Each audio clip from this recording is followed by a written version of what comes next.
ओम शांति।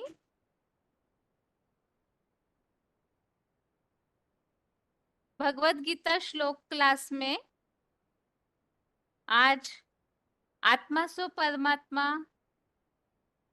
जो 8 प्रश्नों में से तीसरा प्रश्न है। आत्मा सो परमात्मा नहीं है तो आत्मा सो परमात्मा, ये किसका गायन है, इस टॉपिक संबंधित प्रश्न होंगे। और सबसे पहला प्रश्न यह है, आत्मा सो परमात्मा, इस मान्यता के बारे में भक्ति मार्ग में क्या क्या गलतफहमियां फैली हुई है। कल हमने बहुत सारी बातें देखी इसमें कि किस तरह से लोग इसके लिए समझते हैं। तो सबसे पहले तो क्या क्या गलतफहमियां इस बात के लिए भक्ति मार्ग में लोग मानते हैं, उसे बताना है। हेलो ओम शांति दीदी। ओम शांति। इसमें ना जैसे सन्यासी जो है वो कहते थे कि अ, आत्मा सो परमात्मा, मतलब जैसे ना अहम ब्रह्मास्मि, हम ही ब्रह्मा है, तुम भी ब्रह्मा हो। फिर बोलते हैं कि हम ही शिव हैं, तुम ही शिव हो। तो एक तो ये बना हुआ है। फिर दूसरा कि जैसे ये शुरू ऐसे हुआ कि आत्मा सो परमात्मा का जो जो शुरू हुआ वो ऐसे हुआ कि जैसे बोलते हैं ना भगवान सर्वव्यापी है, तो उस पॉइंट से ये प्रॉब्लम, मतलब जो ये डाउट है वो उस पॉइंट से शुरू हुआ। क्योंकि जब बोलते हैं कि भगवान सब में है, तो इसका मतलब है कि मतलब खुद को भी वो बोल देते हैं ना कि मैं भी ब्रह्मा हूँ, या अ, सब में भगवान है। तो ऐसे करके फिर बोलते हैं कि आत्मा परमात्मा अलग रहे बहुकाल। तो मतलब अगर बहुत टाइम तक अलग अलग रहे हैं तो परमात्मा फिर सब सब में नहीं हो सकता ना। क्योंकि अगर परमात्मा अलग है और आत्मा अलग है तो फिर मतलब ऐसे नहीं बोलते कि शरीर रहे अलग बहुत बहुत, बहुत काल। क्या बोलते हैं कि वास्तव आत्मा में भी। ना ये जो पॉइंट है ना, बाबा यहाँ इस ऑडियो के पॉइंट में ऐसे बता रहे हैं कि आत्मा परमात्मा अलग रहे बहुकाल। इसका मतलब ये है आत्मा अलग है और परमात्मा अलग है। अलग है, बाबा हाँ। इस बात को प्रूव कर रहे हैं। तो हाँ, फिर ये जो आत्मा सो परमात्मा कहते हैं, ये कैसे हो सकता है? एक क्योंकि तरफ ये कह दिया कॉन्ट्राडिक्टरी अलग हो रहे जाता है ये। बहुकाल, एक तरफ हाँ, कहते आत्मा ही परमात्मा है। तो जो आत्मा ही परमात्मा है तो अलग रहने की बात नहीं आ सकती। तो ये वास्तव में बाबा ने उसका समाधान बताया हुआ है इस हाँ, पॉइंट में। ये दोनों पॉइंट है, मतलब ये कौन सी कॉन्ट्राडिक्टरी हो जाता है ना। फिर हाँ हाँ। बोलते हैं कि अपने को ईश्वर कहते हैं और शिवोहम कहते हैं, फिर कहते हैं कि ईश्वर सर्वव्यापी है। तो अगर खुद मतलब अपने आप तो सर्वव्यापी नहीं हो सकते ना। तो फिर जैसे जो आत्मा होती है वो तो शरीर छोड़ती है और वापस आती है। तो बोलते हैं कि आत्मा अजर अमर अविनाशी है। पर जो परमात्मा है वो तो मतलब अजर अमर अविनाशी नहीं है ना। परमात्मा तो क्या? मतलब दीदी आप यही समझ के नहीं बोले? हाँ एक सेकंड मैं दोबारा बताती हूँ। हाँ। मतलब आप यही पूछ रहे हैं ना कि ये जो आत्मा और जो आत्मा से परमात्मा है, मतलब ये कॉन्सेप्ट क्या है, आप यही पूछ रहे हैं ना। हम्म। ओके। तो जो वास्तव में आत्मा भी अजर अमर अविनाशी है और भगवान भी तो अजर अमर अविनाशी है।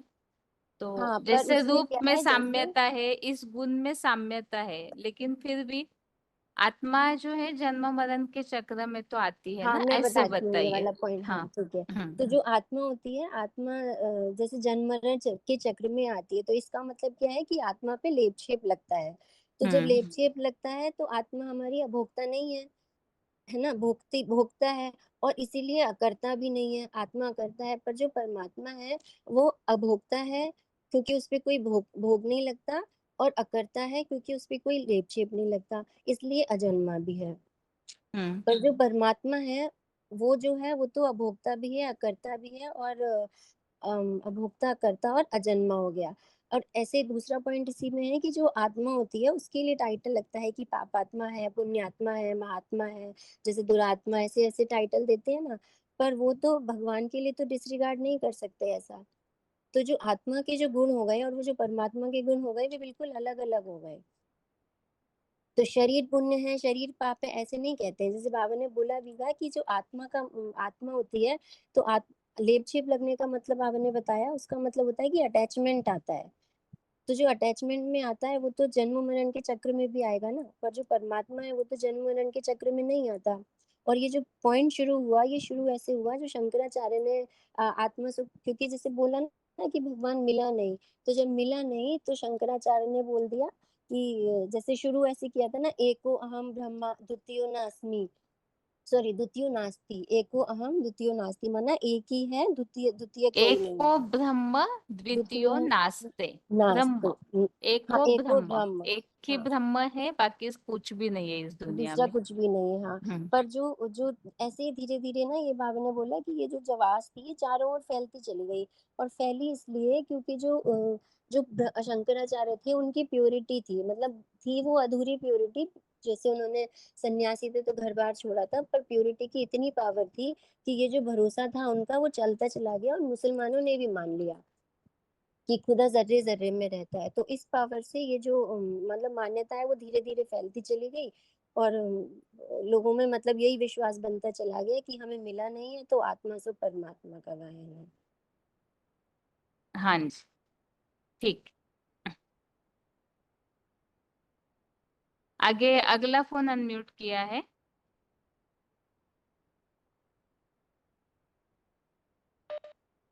ओम शांति। ओम शांति। हाँ जी दीदी, कल वाला सार में बता दूं पूरा। बताइए। हम्म, कहते हैं आत्मा सो परमात्मा, परमात्मा अर्थात ही परम पाठधारी। तो सभी आत्माएं परम पाठधारी तो नहीं हो सकती। ये सृष्टि रूपी रंगमंच है जहां सभी आत्माएं नंबरवार पाठधारी हैं, और एक आत्मा है जो कि हीरो पाठधारी है, उसी के लिए गायन है आत्मा सो परमात्मा। और आत्माएं अविनाशी है, शरीर विनाशी है, परंतु जो 5 तत्व हैं जिनसे शरीर बनता है वो भी अविनाशी हैं। जैसे घड़ा होता है विनाशी, परंतु मिट्टी तो अविनाशी है। तो हर आत्मा का अस्तित्व अलग है। तो शंकराचार्य जो थे उनकी बुद्धि में शास्त्र पढ़ते पढ़ते आत्मा सो परमात्मा बैठ गया, और उन्होंने कह दिया कि एको ब्रह्म द्वितीयो नास्ति, माना आत्मा तो एक है, वही परम ब्रह्म है, दूसरा कुछ भी नहीं है। लेकिन इसके विपरीत माधवाचार्य ने कहा कि आत्माएं सब अलग अलग हैं, परमात्मा उन सबसे अलग है। तो दुनिया को लगा कि शंकराचार्य ने तो सही बताया और माधवाचार्य ने गलत बता दिया। और शंकराचार्य ने पवित्र अर्थ की पावर से अपनी झूठी बात को भी सारे संसार में फैलाया, और सिर्फ एक नास्तिक धर्म को छोड़कर सभी धर्म वालों ने आत्मा सो परमात्मा के कॉन्सेप्ट को एक्सेप्ट कर लिया। तो इससे सबकी बुद्धि भटक गई। तो सभी मंदिर मस्जिद गुरुद्वारे ठिकानों में भटकते रहते हैं। उनकी नेचुरल प्योरिटी तो नहीं थी, परंतु दिखावटी प्योरिटी थी। परंतु गृहस्थियों के मुकाबले शंकराचार्य व उनके फॉलोवर्स में ज्यादा प्योरिटी की पावर से, जिससे उनके सामने सभी माथा टेकने लग गए। लेकिन एक तरफ तो गाते हैं आत्मा परमात्मा अलग रहे बहुकाल, तो अलग रहे हैं माना उनका अस्तित्व भी अलग है। और आत्मा को निर्लेप समझ के कह देते हैं, परंतु आत्मा तो निर्लेप नहीं है। इसलिए पाप आत्मा पुण्य आत्मा कहा जाता है। पाप शरीर पुण्य शरीर, या पाप परमात्मा पुण्य परमात्मा तो नहीं कहा जाता। और आत्मा निर्लेप हो तो दूसरा जन्म भी कैसे लेगी? देहभान का लेप शेप लगने के कारण ही दूसरा जन्म लेती है। अगर आत्मा परमात्मा का अंश है तो उसमें दुर्गुण तो नहीं होने चाहिए, क्योंकि हमारे अंदर के परमात्मा के गुण ही दिखाई देने चाहिए। जैसे सागर से अगर चुल्लू भर पानी निकाला जाता है, जो सागर का खारापन है वो उस चुल्लू भर पानी में मौजूद होता है। लेकिन आत्मा तो अनेक गुणों और अवगुणों वाली है। और शंकराचार्य ने स्वयं को जड़ शिवलिंग का चैतन्य स्वरूप घोषित करके कह दिया शिवोहम। तो कोई भी धर्मगुरु आज एक व्यापी स्वरूप को स्वीकार नहीं करते हैं, परंतु एक पर कॉन्सेंट्रेट करने से ही सारी सृष्टि का कल्याण हो सकता है। ओम शांति दीदी। हाँ ठीक है माता जी। दीदी एक रिक्वेस्ट है। हाँ जी बताइए। वो जो कल फर्स्ट स्लाइड जनरेट हुई थी ना, जो डिस्प्ले में जिसमें 8 क्वेश्चन और उनके उत्तर थे, हाँ हाँ। वो दीदी क्लियर नहीं थी, उनमें अक्षर समझ में ही नहीं आते। आप तो क्लास के एंड में वापस डिस्प्ले कर सकते हैं क्या? हाँ कर दूंगी। जी। ठीक अच्छा है। जी। आगे अगला फोन अनम्यूट है।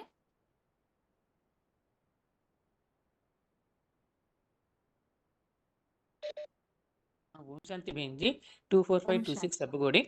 हम्म। क्या बताना है अम्मा? प्रश्न क्या अम्मा? हेलो। ये जो भक्ति मार्ग में ऐसी मान्यता है ना माता जी, इसी टॉपिक संबंधित कि आत्माएं जो है वो सब जैसे सागर है भगवान, और सागर से ही निकले हुए हैं। हम्म तो इस बात के लिए क्या बताएंगे आप?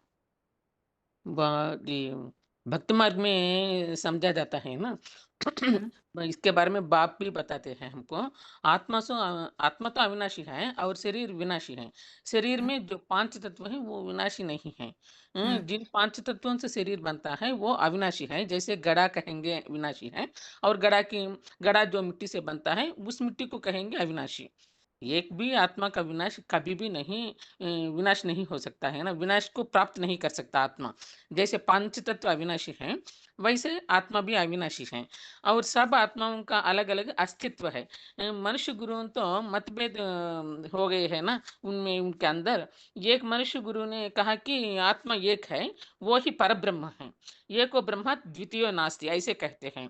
दूसरे मनुष्य गुरु ने कहा कि नहीं नहीं, सब आत्माएं अलग अलग है।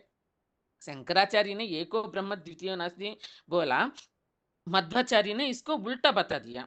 शंकराचार्य ने बताया कि एक ही आत्मा है, दूसरा कोई आत्मा नहीं है। दूसरा जो भी सब आत्माएं हैं उस एक आत्मा का अंश है। माना आत्मा परमात्मा में ही लीन हो जाती है। शंकराचार्य की वाद के अनुसार इतना ये बात हो गया। इतना वो बात इतना प्रचंड से संसार में फैला हुआ है कि सब धर्म वाले इस बात को मान लिया। एक नास्तिक धर्म के छोड़कर सब धर्म वाले इस बात को मान लिया, आत्मा से परमात्मा की बात को। अब हमारे अंदर ये प्रश्न आता है ना, शंकराचार्य जो बात को फैला दिया, वो वाद झूठे होने पर भी उस वाद को इतना शक्ति कैसे आ गई है? किस शक्ति के आधार से वो अपनी झूठी बात को भी सारे संसार में फैल दिया, सारे संसार उनकी बातों को मान लिया। पहले इतनी झूठी बात मनुष्यों के मन बुद्धि को एकाग्र करने के बजाय भटकाते हैं ना। इतनी झूठी बातों की प्रचार प्रसार करने के निमित्त शंकराचार्य हुए ना। इसका कारण क्या है? उनमें प्यूरिटी की पावर थी। भले वो प्यूरिटी घर-बार छोड़ने की प्यूरिटी होने पर भी, दिखावट की प्यूरिटी होने पर भी, शंकराचार्य के द्वारा ही यह मान्यता का शुरुआत हुई है ना। शंकराचार्य के द्वारा ऐसी गलतफहमी फैलने का कारण सपोर्ट कैसे मिला है उसके अंदर? माना उस समय जो भी अधूरी पवित्रता है उसके कारण ही ये बात मान लिया गया है। आपका प्रश्न क्या है बहन जी? एक बार बताइए माँ। मुझको ये वो पूछा एक बात था बताओ। कि जैसे इस मान्यता में लोग ऐसे ही बताते हैं कि हाँ, आत्माएं जो है वो सागर से निकली हुई है सारी, फिर सागर में ही समा जाती है, वो सागर के बात अंश है। तो ऐसी बातें जो आती है, इसके लिए क्या समाधान दे सकते हैं? हाँ, भक्ति मार्ग में कहते हैं ना, हम सब सागर के बुदबुदे हैं, हम सागर के अंश हैं, सागर से निकले हैं और सागर में ही समा जाते हैं। वैसे ही आत्मा भी परमात्मा से जन्म लिया, फिर परमात्मा में ही अंत में समा जाते हैं, ऐसे बताते रहते हैं। इस बात को लेने पर हम ये बात कह सकते हैं, सागर के पानी को चुल्लू के पानी लेने पर जो जो गुण चुल्लू के पानी के अंदर होता है वो ही गुण सागर में होता है, सागर के गुण जो जो होता है वो ही गुण चुल्लू के पानी में भी होता है। उसी प्रकार हम आत्माएं परमात्मा से आने पर हमारे अंदर भी परमात्मा के जो जो गुण होते हैं वो ही रखना चाहिए ना। वो उस प्रकार नहीं है ना, हमारे अंदर अवगुण है, हमारे अंदर दुख अशांति है। ये परमात्मा तो गुण का भंडार है ना, सब सर्वगुण संपन्न है ना वो। हमारे अंदर अवगुण ही है ना, इस कलयुग के अंदर। ये बात झूठी हो गया ना मेरी बहन जी। ठीक है माता जी। माता जी, चुल्लू पानी का मतलब क्या है? चुल्लू पानी का मतलब एक हाथ से लेता है ना वो हम्म, पानी, चुल्लू ठीक माना। है माता जी। हाँ करेक्ट है ठीक है। माँ? ओ, हम्म, हाँ, वो इसीलिए पूछा, मतलब जैसे भाषा प्रॉब्लम है तो आपको समझ में आया या नहीं, इसलिए पूछा था। ओके माँ, ओके। वो मालूम हो गए बहन जी, बताने के समय में गड़बड़ होता था। ठीक है माता जी। ओम ओके, शांति। ओम शांति माँ।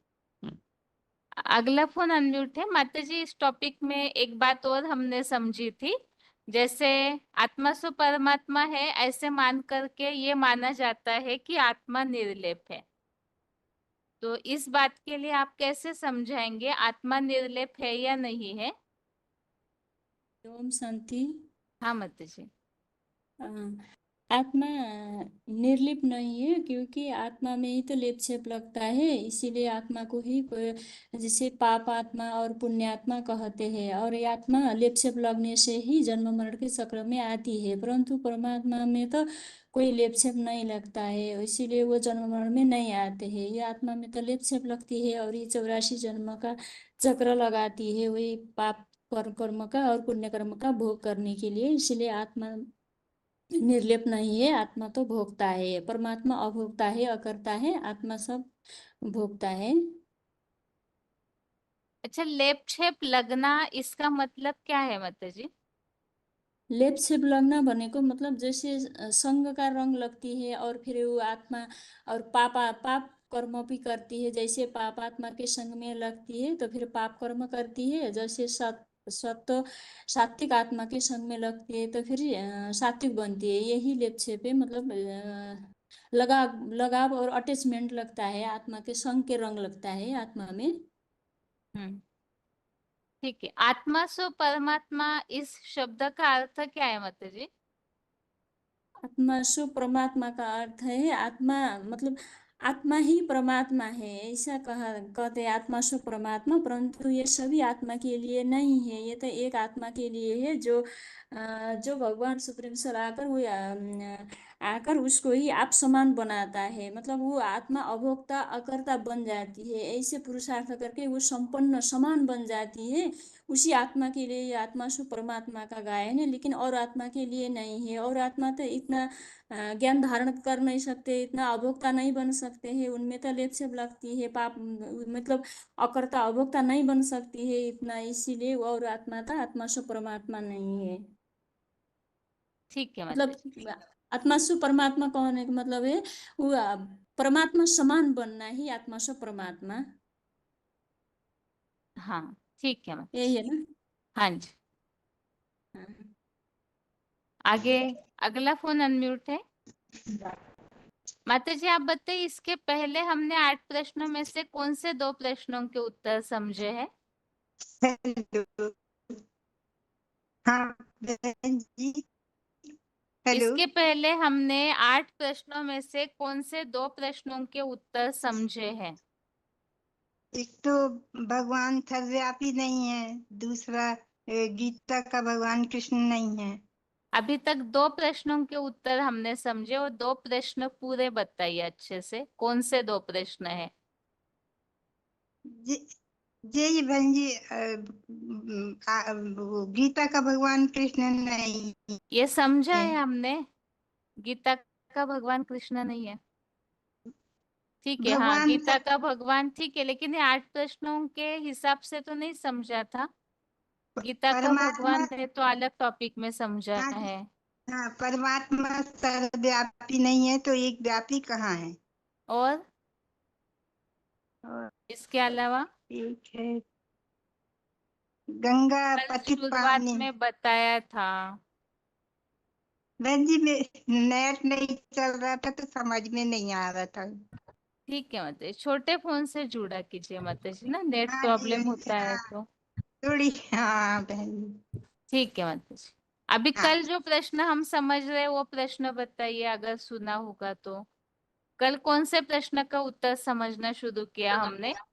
आत्मा और परमात्मा में अंतर।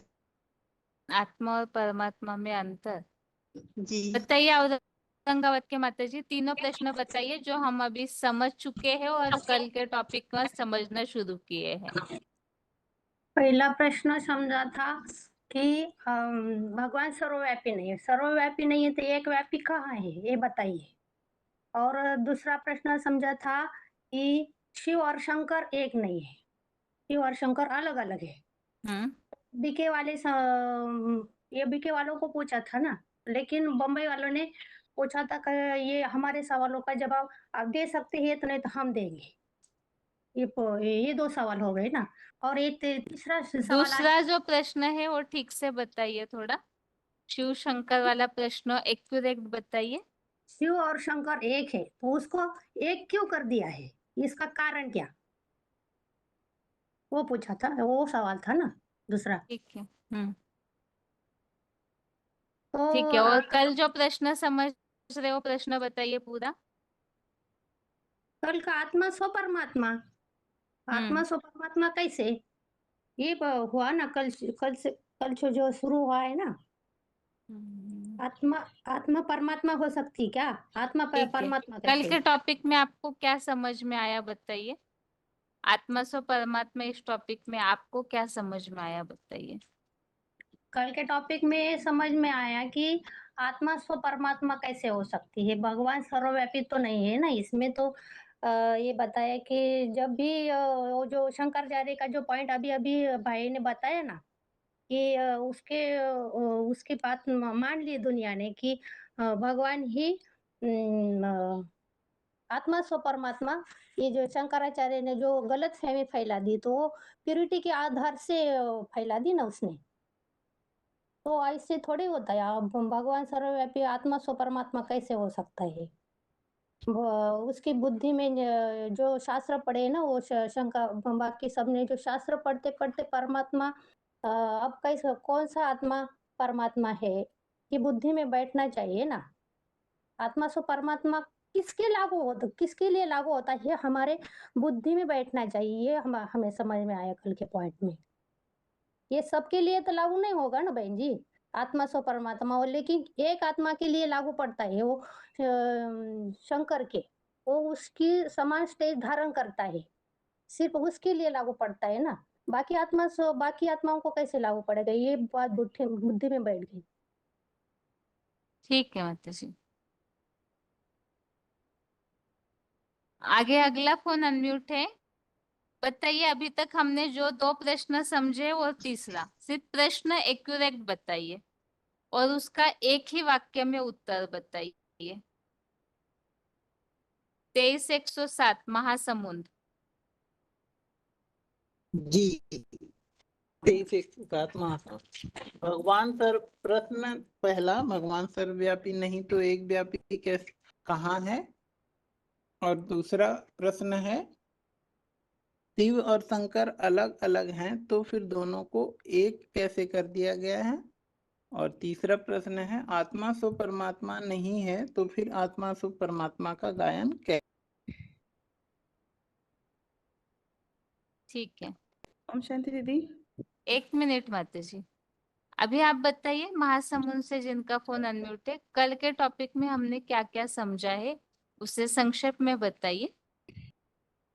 जी बहन जी, कल के हम लोग तीसरे प्रश्न का उत्तर समझ रहे हैं कि आत्मा सो परमात्मा नहीं है तो फिर आत्मा सो परमात्मा का गायन कैसे चल पड़ा है भक्ति मार्ग में या बाहरी दुनिया में। तो इसके लिए हमने बताया कि आत्मा सो परमात्मा की शुरुआत कहाँ से हुई। तो इसकी शुरुआत हुई है जो हमारे आदि शंकराचार्य हैं, उन्होंने ये गलत फहमी डाल दिया कि शिवो अहम बुद्धि सो आत्मा सो परमात्मा, हम ही आत्मा हैं, हम ही परमात्मा हैं। उन्हीं और उनकी बुद्धि में ये बात शास्त्र पढ़ते पढ़ते आ गया, तो शास्त्र पढ़ते पढ़ते उनकी बुद्धि में ये भूसा भर गया कि आत्मा सो परमात्मा।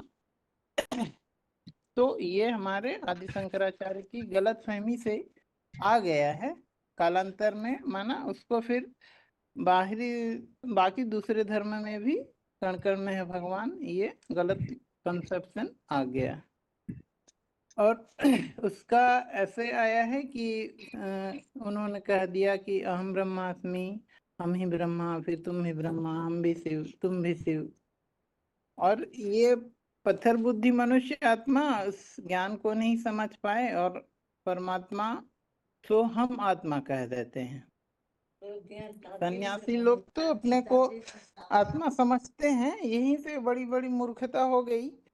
जबकि वो उन्होंने ये कह दिया देही अर्थात आत्मा से परमात्मा, और इसके लिए वो गायन भी माना हम लोग बोलते आए बहुत समय से कि आत्मा परमात्मा अलग रहे बहुकाल। सुंदर, हाँ, आत्मा परमात्मा अलग रहे बहुकाल, ये नहीं कहते कि परमात्मा, हाँ, परमात्मा परमात्मा अलग रहे बहुकाल। शिवो हम कह दिए तो फिर उसके बाद भगवान को सर्वव्यापी कहना, ऐसे लोग को तो हिरण्यकश्यप ही कहेंगे भगवान। शिवो हम हमी ब्रह्मा हमी तो, और फिर ये कहते हैं कि आत्मा 84 के चक्कर में आती है, जन्म मरण के चक्र में आती है, परमात्मा तो जन्म मरण के चक्र से नहीं आ रहा है, तो फिर ये कैसे? और फिर परमात्मा तो गुणों का सागर है, आत्मा में तो गुण भी भरे हैं, अवगुण भी भरे हैं, और तो फिर नीच कर्म करने वाले को परमात्मा कैसे कहा जा सकता है? और फिर हम लोग कहते हैं कि आत्मा के लिए कहते हैं आत्मा को लेप छेप लगता है, क्योंकि 84 के चक्कर में हम ही लोग आते हैं, तो आत्मा को कहते हैं कि पुण्य माना पाप, पुण्य और पाप को लेप लगता है, तो पाप आत्मा पुण्य आत्मा कहते हैं, पाप परमात्मा पुण्य परमात्मा नहीं कहा जाता है। और फिर आया है ये गीता में कि आत्मा ही शरीर छोड़ती है और फिर दूसरा लेती है, 5 तत्वों में विलीन हो जाती है, परमात्मा के लिए तो ऐसा गायन नहीं है, और आत्मा को ही जन्म मरण के चक्कर में आना पड़ता है, परमात्मा तो जन्म मरण के चक्र से नहीं आ रहे हैं। ये है बाबा ने पॉइंट जी बहन जी। हाँ, ठीक और है। दूसरा जैसे कि वो अगर आत्मा परमात्मा का अंश है, फिर कह देते हैं कि हम सागर के जो सागर का जो गुण होना चाहिए वो तो, जैसे सागर से चुल्लू भर पानी लिया तो उसको अगर हम टेस्ट करें तो सागर का जो खारापन है वो चुल्लू भर पानी में भी रहता है, तो अगर हम आत्माएं परमात्मा का अंश हैं तो हमें परमात्मा के गुण होने चाहिए, पर परमात्मा के गुण तो हम आत्माओं में दिखाई नहीं देते, तो यही माना ये हमारा, हम आत्मा परमात्मा के अंश नहीं है, ये है। ठीक है, ठीक है। आगे बताइए, फोन अनम्यूट है। हाँ, हम शांति दीदी। हाँ जी, उदयपुर से ही बोल रहे हैं ना मतलब? जी जी जी, हाँ जी, बताइए। कल का बता आत्मा सो परमात्मा नहीं हो सकती, इसमें कौन से तर्क हम बता सकते हैं? कल हाँ मुरली के पॉइंट्स में काफी सारी बातें हमने समझी थी, तो वो हाँ, मेन पॉइंट पॉइंट बताइए जो सभी को समझ में आए शॉर्ट में। एक तो ये कि हम भक्ति मार्ग में जैसे जैसे हम गाते हैं ना कि आत्मा परमात्मा अलग रहे बहुकाल, तो अगर आत्मा और परमात्मा एक ही है तो वह अलग कहाँ रहे, यह गाने की जरूरत क्या है? यह तो पहले नंबर का अज्ञान हुआ ना। और फिर हम कहते हैं कि आत्मा सो परमात्मा, और ये गाते भी हैं, और इसके अलावा शिवोम कहना और सर्वव्यापी ईश्वर को बताना, तो ऐसे तो ये ऐसे मुरली में भी अहंकार वालों को ऐसे हिरण्यकश्यप कहा जाता है। और परमात्मा जन्म मरण के चक्कर से परमात्मा नहीं आ रहे हैं, अभोक्ता है और अकर्ता है वो तो, और आत्मा को तो 84 लाख के चक्र में आती है, तो ऐसे बताते हैं, तो दोनों में भी ये विरोधाभास वाली बात हो गई, क्योंकि एक तरफ तो परमात्मा तो अजन्मा है और आत्मा 84 लाख जन्म ले रही है, और यदि अगर ऐसा हुआ और सारी आत्माएं अजन्मा है तो फिर परम धाम में रहती, फिर मुक्ति की दरकार ही नहीं और आत्मा को जन्म लेने की भी दरकार नहीं। तो बाबा ने भी बताया है कि आत्मा तो अविनाशी, शरीर विनाशी है, जैसे शरीर के 5 तत्व विनाशी नहीं, जैसे घड़ा विनाशी है और मिट्टी से बनता है तो मिट्टी अविनाशी है, तो एक भी आत्मा विनाश को प्राप्त नहीं कर सकती है। तो मनुष्य ने कहा कि एक आत्मा एक है और वही परम ब्रह्म है, तो दूसरे मनुष्य ने कहा कि आत्मा अलग अलग है, और यह आवाज फैलती गई तो यह विरोधाभास वाली बात हो गई। और एक बात, एक दूसरा तथ्य ये है कि समझते हैं कि आत्मा पर लेप शेप नहीं लगता, तो यह तो भगवान के लिए, क्योंकि वह अजन्मा भोक्ता है, जो अजन्मा भोक्ता है उन पर लेप शेप नहीं लगता है, लेकिन आत्माएं तो 84 लाख जन्म लेती है और जन्म मरण के चक्कर में आती है, तो उन पर लेप शेप लगता है, और वो निर्लेप नहीं होती, क्योंकि पाप, तभी तो पापात्मा पुण्यात्मा कहा जाता है, और तभी तो पापाचार और भ्रष्टाचार बढ़ते हैं, और आत्मा एक शरीर छोड़कर दूसरा शरीर लेती है, शरीर छूट जाता है, 5 तत्व मिल जाता है, तो आत्मा आत्मा तो अजर अमर अविनाशी है, तो जाकर दूसरा जन्म लेती है और वो निर्लेप होती है, तो पुण्यात्मा पापात्मा हम उसको कहते हैं। और कहते पाप शरीर और पुण्य शरीर, पाप कहा, पाप शरीर और पुण्य शरीर भी कहा गया है, क्योंकि देहभान के लेप शेप लगता है और देहभान के कारण लेप शेप लगता है, तभी तो जन्म मिलता है, भगवान तो लेप शेप से न्यारे हैं, तो दोनों के गुण अलग अलग हो गए। और एक तीसरा तथ्य यह भी है कि आत्मा तो जैसे सतो प्रधान व तमो प्रधान बनती है, आत्मा ही सतो प्रधान और तमो प्रधान बनती है, तो वो मनुष्य आत्माएं बनती है, परमात्मा तो सदैव सतो प्रधान ही रहते हैं, जैसे कि इसके लिए अगर परमात्मा बाप का अंश आत्मा है तो उसमें दुर्गुण कहाँ से आ गए? क्योंकि मनुष्यों में तो जड़ जीव जंतुओं में दुर्गुण भरे हैं, तो मनुष्यों में भी भरे हैं, यहाँ तक कि जड़ जीव जंतु भी दुर्गुण है। तो ये दुर्गुण आए कहाँ से अगर आत्मा सो परमात्मा? इसके लिए सागर का पानी का उदाहरण दिया था कि जैसे सागर का पानी खारा है और उसमें से हम एक चुल्लू पर पानी निकाल रहे हैं, तो वो भी उसमें भी वो वही गुण होगा। तो फिर यह गुण मनुष्य आत्माओं में तो देखने में नहीं आता है। आज जैसे कि अपने वो सर्वात्मा, जैसे वो सर्वव्यापी वाले टॉपिक में भी समझा था हमने इस चीज को अच्छी तरह से कि मनुष्य आत्माओं में कितने दुर्गुण आते हैं, और अगर वो आत्मा सो परमात्मा है तो कोई अपनी रक्षा क्यों नहीं कर पा रही है। वो लोहा और अग्नि के उदाहरण से भी हमने समझा कि उसमें लोहे में अग्नि के गुण क्यों नहीं आ रहे हैं, इसके अलावा भाई भाई पर अत्याचार क्यों कर रहा है, और हम खुद अपनी रक्षा क्यों कर पा रहे हैं, और फिर हे प्रभु दर्शन दो ऐसा हम क्यों गा रहे हैं। अगर आत्मा ही परमात्मा है तो इन सभी की दरकार ही नहीं है। तो यह तो एक झूठा मिसाल है। ऐसे थोड़ी है कि आत्मा परमात्मा में लीन हो जाएगी। आत्मा तो अनेक प्रकार के अवगुण वाली व परमात्मा तो गुणों का भंडार है। तो ये सब बातें झूठी है कि आत्मा तो परमात्मा है। ठीक है। जी हम शांति। आगे अगला प्रश्न ये है कि इस प्रश्न का उत्तर समझना क्यों जरूरी है? आत्मा सो परमात्मा नहीं है, इस प्रश्न का उत्तर समझना क्यों जरूरी है? फोन अनम्यूट है किसी का जो छोटे फोन से जुड़े हैं?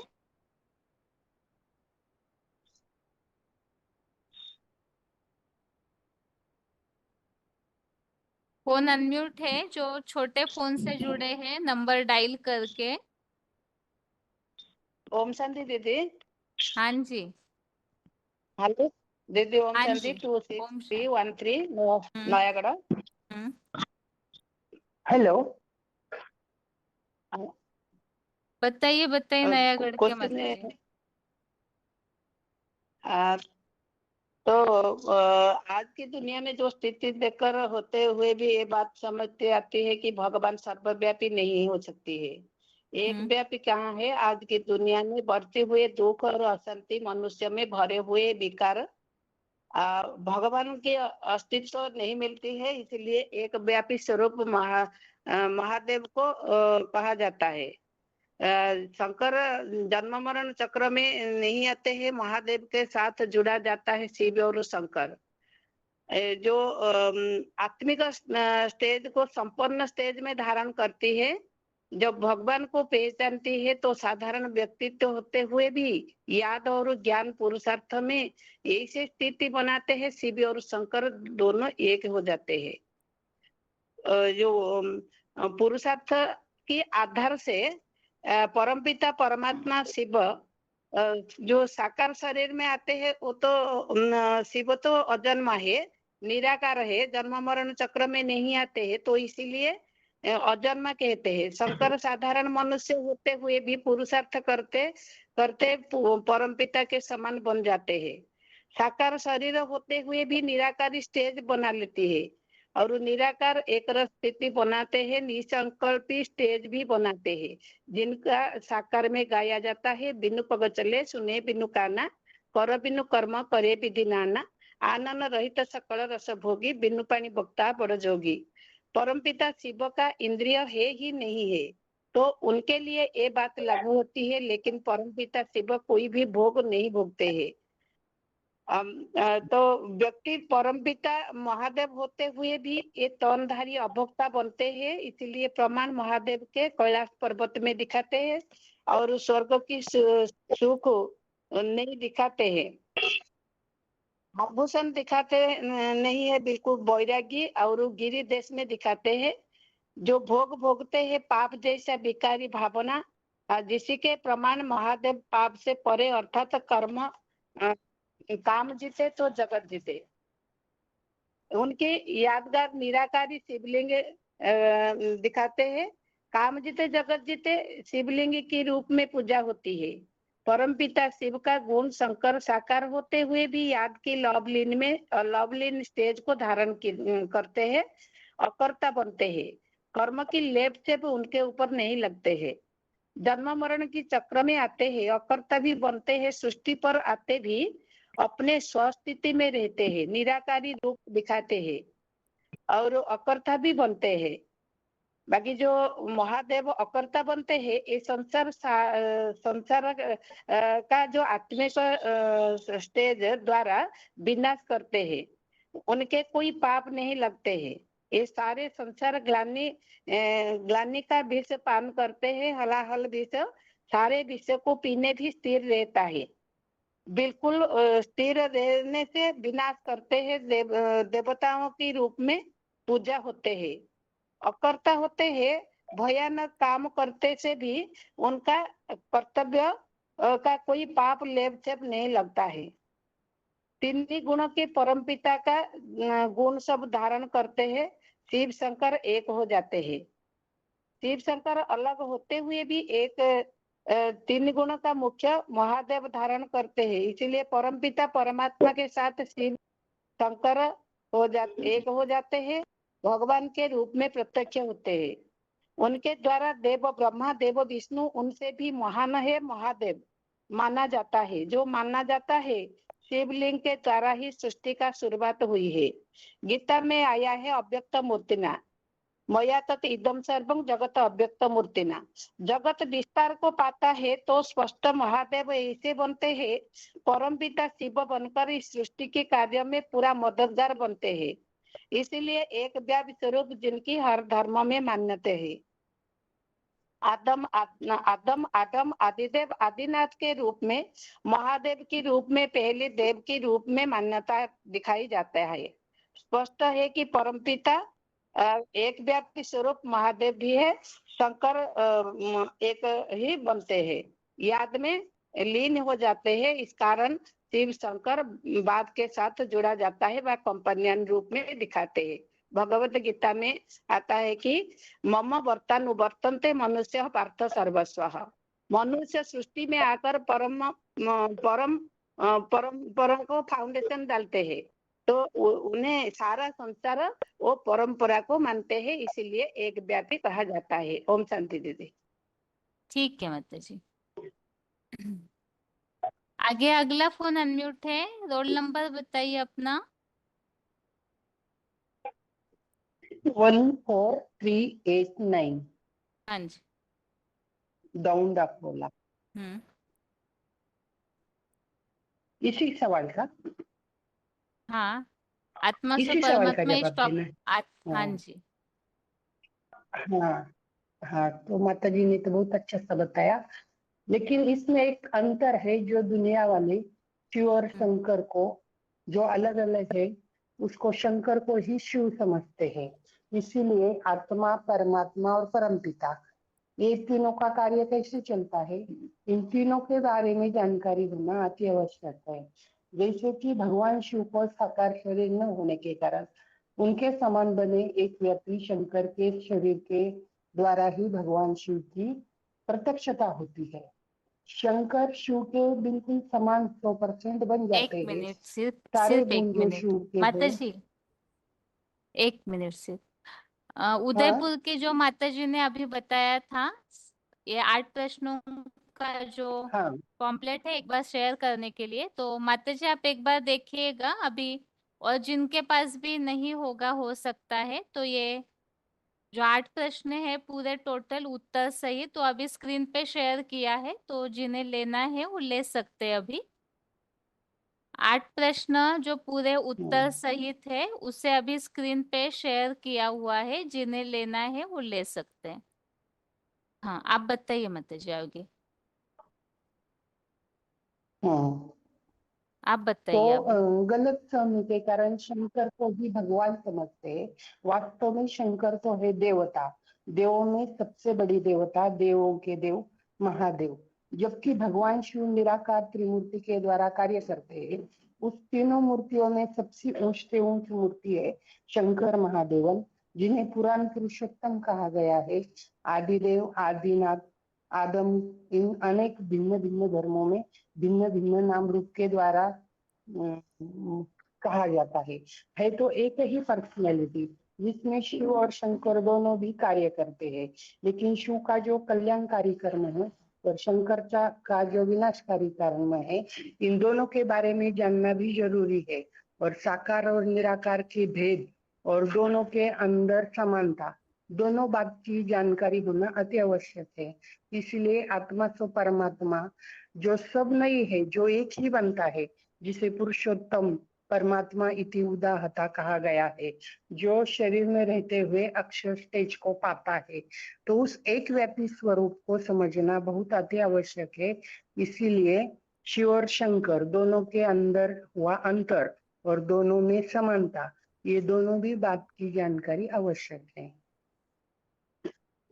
जो भी गुण, शक्तियां, ज्ञान, कर्म सब शिव के जो है वो शंकर में है, तो शंकर बिल्कुल शिव समान बन जाते हैं। प्रत्यक्षता के लिए वो एक ही मूर्ति है जिनके द्वारा भगवान की अंतिम प्रत्यक्षता होने वाली है। हर हर के साथ बम बम शब्द जुड़ा हुआ है, तो ये ज्ञान सारा इसी एक व्यक्तित्व के द्वारा दिया गया है और धारण भी हो रहा है।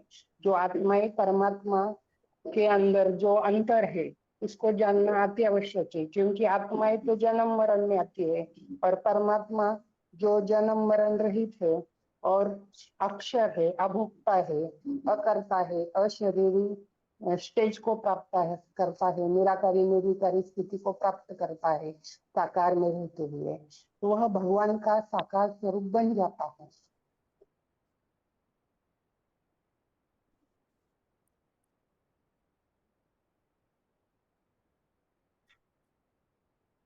आपका बताना हो हेलो, गया माता जी? हाँ जी।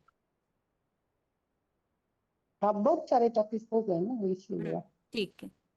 रिपीट आगे करने हाँ शांति दीदी, हाँ जी, बताइए माता जी। क्वेश्चन बोलिए दीदी।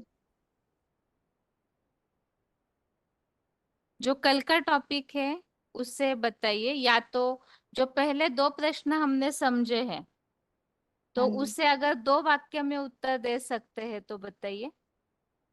कल वाला टॉपिक ही बता देती हूँ दीदी। बताइए। जैसे बताया ना कि आत्मा क्या आत्मा सो परमात्मा है, तो आत्मा सो परमात्मा नहीं है। ये तो जो देहधारी धर्मगुरु बैठे हैं उन्होंने ये बातें फैला दी हैं। जैसे जब से आदि शंकराचार्य आए तो उन्होंने सबकी बुद्धि घुमा दी। उन्होंने बताया कि आत्मा सो परमात्मा है, जबकि माधवाचार्य ने बताया था कि ये आत्माएं अलग है और परमात्मा अलग है। लेकिन फिर भी शंकराचार्य की बात ज्यादा फैल गई, क्योंकि उस समय उनमें प्योरिटी की पावर ज्यादा थी। तो प्योरिटी के पावर के कारण उनकी बात फैल गई, जबकि और धर्म वालों ने भी उनकी बातों को मान लिया। और इसी के कारण फिर सब जगह ये बातें फैलते फैलते सब लोग कहने लगे कि ये अहम ब्रह्मास्मि, और कोई कहने लगे शिवोहम। तो ऐसे कहते कहते सबको, ऐसे कहने वालों को तो हिरण्यकश्यप कहेंगे, सबके सब पत्थर बुद्धि बन गए। तो सब मनुष्य आत्माएं जितनी भी हैं सब अपने आप को परमात्मा समझने लगे। सब में भगवान है, तुम में भगवान है, मुझ में भगवान है, सब ऐसे ही कहने लगे। तो ये तो मूर्खता हो गई ना। तो इससे बड़ी मूर्खता जो है वो और क्या होगी। जबकि भगवान तो अभोक्ता है, अभोक्ता होने के कारण वो तो अजन्मा भी है और जन्म मरण के चक्कर में आता नहीं, जन्म मरण के चक्कर में नहीं आता तो उनको लोभ छेप भी नहीं लगता। तो आत्मा सो परमात्मा कहना ये तो गलत हो गया ना। अपन को सर्वव्यापी कह देते हैं, शिवम कह देते हैं, ना का सब बन बैठे हैं, और फिर आत्मा सो परमात्मा कह देते हैं। तो आत्मा तो 84 के चक्कर में आती है, जबकि परमात्मा तो जन्म मरण के चक्कर में आता ही नहीं है। तो नीच कर्म करने वाली जो आत्माएं हैं, क्या वो भी परमात्मा हो जाएंगी क्या? तो ये जो भी बातें हैं, तो अपने आप को परमात्मा ही कहने लगे हैं। तो परमात्मा के शंका रंग जब किसी को लगेगा तो शंके रंग से तो आत्मा ऊंचे उठेगी ना, लेकिन आत्मा को तो शंका रंग लगता है और नीचे गिरती रहती है, और बोलते हैं कि आत्मा निर्लेप है। अगर आत्मा निर्लेप होती तो फिर जन्म मरण के चक्कर में क्यों आती है? निर्लेप नहीं है जन्म मरण के चक्कर में, तभी तो आती है ना। तो जब से उन पर बोझा चढ़ता है, जब जब भी बोझा चढ़ता है, तो अजर अमर अविनाशी आत्मा है, लेकिन फिर भी सारे जो गुण धर्म वो तो लेकर जाती है ना, तो इसके कारण उनको जन्म मिलता है। फिर बताते हैं कि जो आत्मा है क्या वो परमात्मा का अंश है? आत्मा परमात्मा का अंश नहीं है, जबकि बाबा ने एक मुरली में बताया था आत्मा परमात्मा का अंश नहीं है, वंशज है। अगर अंश होती तो फिर उसमें दुर्गुण कहाँ से आ गए? जैसे सागर के पानी का मिसाल दिया गया, चुल्लू भर पानी भरते हैं तो चुल्लू भर पानी में तो सागर का गुण ही आ जाता है ना। सागर खा रहा है तो उसके चुल्लू भर पानी में भी खारापन है। तो इस तरह भगवान के अगर हम अंश हैं तो हमारे अंदर भी वही गुण होने चाहिए ना। तो ऐसे ही आत्मा परमात्मा के लिए लीन हो जाएगी वाली बात भी मिथ्या फैला देते हैं, कि चुल्लू भर पानी की तरह ही बुदबुदा आत्मा जो है वो सागर में जैसे बुदबुदे उठते हैं पानी के, ऐसे ही आत्मा भी एक तरह से बुदबुदा ही है। तो जब शरीर छूटता है तो फिर वो परमात्मा में लीन हो जाती है। तो ये सब झूठी बातें फैलाई दी हैं। तो ये सब झूठी बातें फैला फैला कर सबका मति भ्रम कर दिया गया है। ओम शांति दीदी। हाँ माता जी, ठीक। आगे अगला फोन अनम्यूट किया है। अगला फोन अनम्यूट किया है हैदराबाद के माता जी। हेलो दीदी, ओम शांति दीदी। हाँ जी। आत्मा से परमात्मा का बात बोलती है, थोड़ा सा बोलती हूँ मैं। हाँ जी। आत्मा से परमात्मा मना भगवान को भटकते भटकते तब लोग कहा गया आत्मा से परमात्मा। आत्मा से परमात्मा मना शंकराचार्य ने कहा है एको ब्रह्मा तब बहुधा विदंती। मना आत्मा से परमात्मा है बोले। मध्वाचार्य ने कहा है एक आत्मा अलग है और भगवान अलग है, मना आत्मा अलग अलग है बोले। तो शंकराचार्य के पवित्रता के कारण क्या फैल गया, मना आत्मा से परमात्मा फैल गया।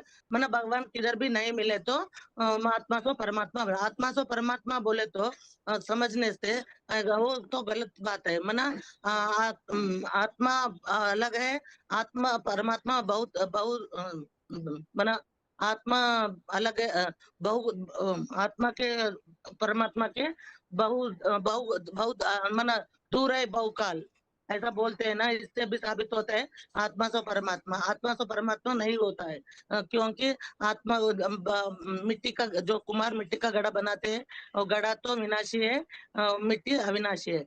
तो पांच तत्व अविनाशी है, वो शरीर विनाशी है। ऐसे बाबा ने चुल्लू पर पानी का मिसाल दिया है।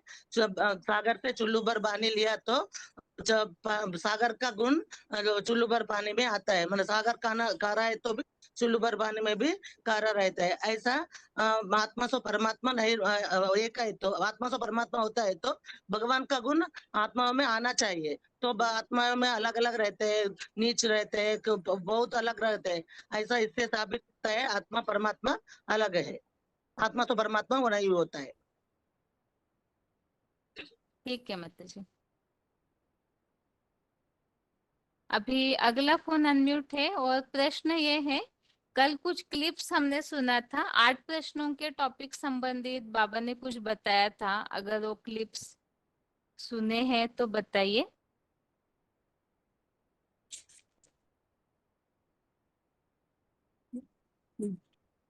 फोन अनम्यूट है 24348। ओम शांति ने ये नहीं नोट किया होगा जी। अच्छा, सुना भी नहीं था क्या? सुना था। ठीक है, बताइए, अगर ध्यान है तो बताइए।